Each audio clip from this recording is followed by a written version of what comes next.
ಜನವರಿ 19ರಂದು ನಿಪ್ಪಾಣಿ ತಾಲೂಕಿನ ಗಡಿ ಗ್ರಾಮ ಕಾರದಗದಲ್ಲಿ 7ನೇ ಕನ್ನಡ ಸಮಾವೇಶ ಧರ್ಮಸ್ಥಳ ಧರ್ಮಾಧಿಕಾರಿ ಡಾಕ್ಟರ್ ವೀರೇಂದ್ರ ಹೆಗಡೆಯವರ ಆಶೀರ್ವಾದದಿಂದ ಡಿ ಸುರೇಂದ್ರ ಕುಮಾರ್ ಅವರ ಸರ್ವಾಧ್ಯಕ್ಷತೆಯಲ್ಲಿ ಜರುಗಲಿದೆ ಎಂದು ಕನ್ನಡ ಬಳಗದ ಗೌರವಾಧ್ಯಕ್ಷ ರಾಜು ಕಿಚಡಿ ಅವರು ತಿಳಿಸಿದ್ದಾರೆ. ಇನ್ನು ಸುದ್ದಿಗೋಷ್ಠಿಯನ್ನು ಏರ್ಪಡಿಸಿ ಮಾತನಾಡಿದ ಅವರು ಹೇಳಿದ್ದೇನು ಅನ್ನೋದನ್ನ ಕೇಳೋಣ ಬನ್ನಿ. ವಿವಿಧ ಶಾಲೆಗಳ ಮಕ್ಕಳಿಂದ ಒಂದು ಸಾಂಸ್ಕೃತಿಕ ಕಾರ್ಯಕ್ರಮ ಇಲ್ಲಿ ನಡೀತಾ ಇದ್ದು, ಈ ಗಡಿ ಭಾಗದಲ್ಲಿ ನಡೆಯುವಂಥ ಈ ಕಾರ್ಯಕ್ರಮ ಒಂದು ಭಾಷಾ ಬಾಂಧವ್ಯ ಕಾರ್ಯಕ್ರಮವಾಗಿದ್ದು, ಕನ್ನಡ ನಾಡಿನಲ್ಲಿ ಬೆಳೆದಿರುವಂಥ ನೆಲ ಜಲದಲ್ಲಿ ಹುಟ್ಟಿರುವಂಥ ಪ್ರತಿಯೊಬ್ಬ ವ್ಯಕ್ತಿ ಈ ಸಮಾವೇಶದಲ್ಲಿ, ಈ ಸಮ್ಮೇಳನದಲ್ಲಿ ಭಾಗಿಯಾಗಬೇಕು. ಈ ನಡೆಯುವಂಥ ಕಾರ್ಯಕ್ರಮ ಯಾವುದೇ ಜಾತಿ, ಯಾವುದೇ ಧರ್ಮ, ಯಾವುದೇ ಪಕ್ಷಕ್ಕೆ ಸೀಮಿತವಲ್ಲದೆ ಕನ್ನಡ ನೆಲ ಜಲದಲ್ಲಿ ಬೆಳೆದಿರುವಂಥ ಪ್ರತಿಯೊಬ್ಬ ವ್ಯಕ್ತಿ ಭಾಗವಹಿಸುವಂಥ ಈ ಸಂದರ್ಭ.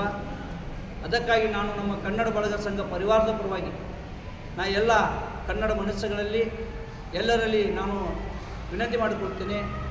ಬರುವ ಈ 19 ಕನ್ನಡ ಬಳಗ ಸಂಘದವರು ಆಯೋಜನೆ ಮಾಡಿರ್ತಕ್ಕಂಥ ಕನ್ನಡ ಸಾಹಿತ್ಯ ಸಮ್ಮೇಳನಕ್ಕೆ ನಿಮ್ಮೆಲ್ಲರಿಗೂ ಕೂಡ ನಾನು ತುಂಬ ಹೃದಯದ ಹಾರ್ದಿಕ ಸ್ವಾಗತವನ್ನು ಕೊಡ್ತಾ ಇದ್ದೇನೆ. ತಾವೆಲ್ಲರೂ ಬಂದು ಕನ್ನಡ ಸಾಹಿತ್ಯ ಸಮ್ಮೇಳನದಲ್ಲಿ ಭಾಗವಹಿಸಿ ಗಡಿನಾಡ ಪ್ರದೇಶದಲ್ಲಿ ನಡೀತಕ್ಕಂಥ ಕನ್ನಡ ಸಾಹಿತ್ಯ ಸಮ್ಮೇಳನಕ್ಕೆ ತಾವೆಲ್ಲರೂ ಕೂಡ ಕನ್ನಡವನ್ನು ಬೆಳೆಸ್ತಕ್ಕಂಥ ಕಾರ್ಯಕ್ಕೆ ಸಹಕಾರಿಯಾಗಿ ಎಲ್ಲರೂ ಸಹಯೋಗ ನೀಡಬೇಕಂತ ಹೇಳಿಕೊಂಡು ತಮ್ಮಲ್ಲಿ ಹಾರ್ದಿಕವಾಗಿ ನಾನು ವಿನಂತಿಸಿಕೊಳ್ತಾ ಇದ್ದೀನಿ. BS ನಾಡಿಗೆ ಕಾಲೇಜಿನ ಪ್ರಾಂಗಣದಲ್ಲಿ ಇದು ಭವ್ಯವಾಗಿ ನಡೀತಾ ಇದೆ. ಅನೇಕ ಹೆಣ್ಣು ಮಕ್ಕಳು ಈ ಒಂದು ಕುಂಭಮೇಳವನ್ನು ಹತ್ತುಕೊಂಡು ಈ ಒಂದು ಮೆರವಣಿಗೆಯಲ್ಲಿ ಭಾಗವಹಿಸಲಿದ್ದಾರೆ.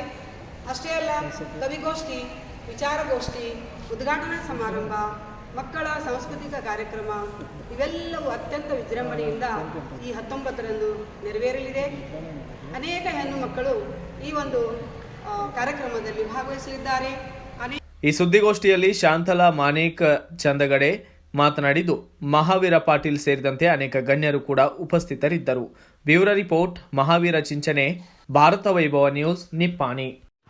Thanks for watching. Read, discuss and debate with editor Dr. Yan Prashant Rao. Wanted reporters in print, digital and visual media for Bharat Vaibhav Daily Newspaper, BV News 5 Channel and BV Fast Web News from all the talukas of Karnataka, Goa and Maharashtra. If interested, send your resume to 9019229369.